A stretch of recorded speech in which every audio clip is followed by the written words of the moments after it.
সামনে যেহেতু ঈদ আসছে, এই কুলফির সেমাইটা কিন্তু অবশ্যই ট্রাই করতে পারেন। বেশি কিছু লাগবে না, দুধ লাগবে আর এরকম চিকন সেমাই দিয়ে খুব মজাদার এই কুলফির সেমাই ডেজার্টটি তৈরি করতে পারেন। আর এটা এতটা টেস্টি, একবার বানানোর পর সবাই কিন্তু রিকোয়েস্ট করবে। এটা বানানোর জন্য আমি এখানে চিকন সেমাইগুলো নিয়ে নিয়েছি। প্রথমে প্যাকেটে থাকা অবস্থায় কিন্তু এভাবে হাত দিয়ে ভেঙে নিবেন। তো দেখেন এরকম করে সবগুলো ভাঙা হয়ে গিয়েছে। এখন আমি একটা পাত্রে নিয়ে নিলাম। এখন একটা ফ্রাই প্যানের মধ্যে আমি ১ চা চামচ ঘি দিয়ে দিলাম। চাইলে মাখনও দিতে পারেন। তার মধ্যে কাঠবাদাম কুচি ১ টেবিল চামচ, পেস্তা বাদাম কুচি ১ চা চামচ। তারপর দিয়ে দিলাম এখানে কিশমিশ। এগুলো আমি পরিমাণ মতো একটু নিয়ে একটু অল্প একটু ভেজে নেব। তারপর এগুলো আমি উঠিয়ে নিচ্ছি। এভাবে করে উঠিয়ে আমি একটু ঠান্ডা করতে রেখে দিব।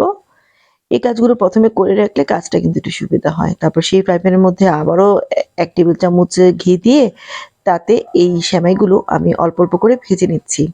একটু হালকা ব্রাউন কালারের মতো যখন ভাজা হয়ে যাবে, বেশি সময় চুলা বাড়িয়ে রাখবেন না, না হলে কিন্তু আবার পুড়ে যেতে পারে। তো এগুলো ভাজা হয়ে গিয়েছে, যখন একটু ব্রাউন কালার হবে, তার মধ্যে আমি দিয়ে দিলাম প্রায় ২ টেবিল চামচের মতো গুঁড়া দুধ আর হলো গিয়ে প্রায় ২ টেবিল চামচের মতো চিনি। চিনি দিয়ে আমি আবারও একটু ভেজে নিচ্ছি। এভাবে ভেজে নিলে কিন্তু টেস্টটা অনেকটা ভালো আসে। তো কিছুক্ষণ ভাজার পরে আমি এখানে অল্প পরিমাণ একটু পানি দিয়ে দিব। তাতে এই যে সেমাইটা ভেজে নিলাম এটা সিদ্ধ হয়ে যাবে। তো আবারও একটু নেড়ে দিচ্ছি। এখন আমি এটাতে ঢাকনা দিয়ে রাখবো অল্প একটু সিদ্ধ হওয়ার জন্য। এখন একটা মিশ্রণ তৈরি করে নেব। এখানে আমি ১ টেবিল চামচ নিলাম নারিকেল কুচি, ১০-১২ টি নিলাম কাঠবাদাম কুচি, ১০-১২ টি পেস্তা বাদাম কুচি আর এখানে দুধের সর নিয়ে আমি ব্লেন্ড করে নিব। দুধের সর না থেকে শুধু দুধ দিয়েও আপনারা ব্লেন্ড করে নিতে পারেন। এখন এই যে দেখেন সেমাইগুলো কিন্তু হয়ে গিয়েছে। আমি চুলাটা অফ করে দিয়ে আমি এটা নেড়ে নিচ্ছি, একটু ঝরা করে নিচ্ছি। ঘিয়ের পরিমাণটা একটু কম দিয়ে একটু ভেজে নিতে হবে। তো এখন আমি এটা ঠান্ডা করতে রেখে দিব। এরপর একটা পাত্রের মধ্যে আমি ১ কেজি পরিমাণ দুধ একটু জাল দিয়ে নিচ্ছি। এটা জাল দিয়ে একটু ঘন করতে হবে। একদমই বেশি ঘন করার দরকার নেই। আর যদি ঘন না করতে চান চাইলে আপনারা আলাদা করে গুঁড়া দুধ দিয়েও এটা ঘন করে নিতে পারেন। তো এখানে একটু যখন ঘন হয়ে আসছে তখন তার মধ্যে আমি দিয়ে দিলাম 1/4 কাপ পরিমাণ চিনি।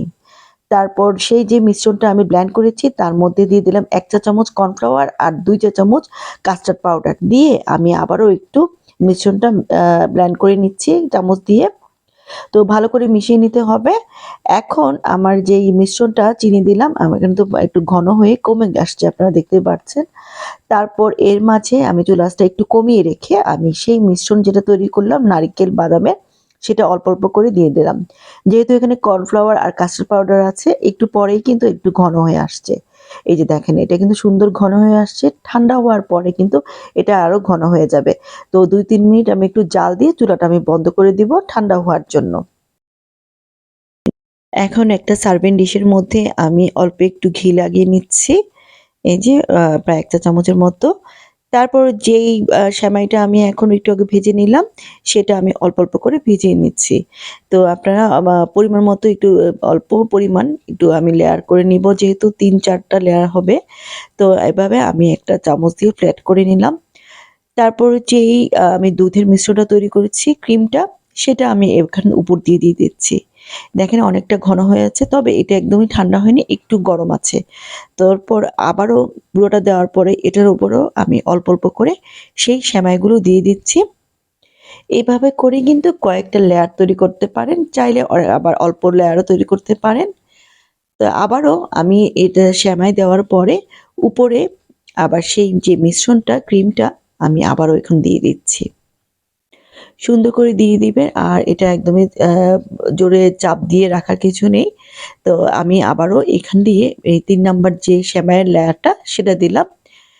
এরপর এবার আমি লাস্টে দিয়ে দিলাম সেই মিশ্রণটা আবারও। এখন আমি একদম শেষ পর্যায়ে যেই সেমাইগুলো ছিল সেগুলো দিয়ে দিলাম। এভাবে করে ৪ টা লেয়ার হয়ে গিয়েছে। চাইলে ২ টা লেয়ার তৈরি করা যায়, ৩ টাও করা যায়। এরপর যে বাদাম কুচিগুলো আমি ভেজে রেখেছিলাম সেগুলো এখানে দিয়ে দিলাম। এরপর পুরোটা ঠান্ডা করার জন্য আমি কিন্তু ফ্রিজে ২-৩ ঘন্টা রেখে দেব। এটা কিন্তু অবশ্যই করবেন। এই যে দেখতেই পাচ্ছেন কয়েকটা লেয়ার হয়েছে। এগুলো আমি ঠান্ডা করার জন্য ফ্রিজে রেখে দিয়েছি। প্রায় ৩ ঘন্টা পরে এই যে দেখেন আমার যেই সেমাই কুলফি এটা কিন্তু রেডি। আমি এখন আপনাদেরকে কেটে দেখাচ্ছি এটা কতটা টেস্টি হয়েছে। দেখতে যেরকম টেস্টি এটা খেতেটাও ততটা টেস্টি হয়েছে। এই যে একদম আইসক্রিমের মতো এটা হয়ে গিয়েছে। এখন আমি আপনাদেরকে কেটে দেখাবো।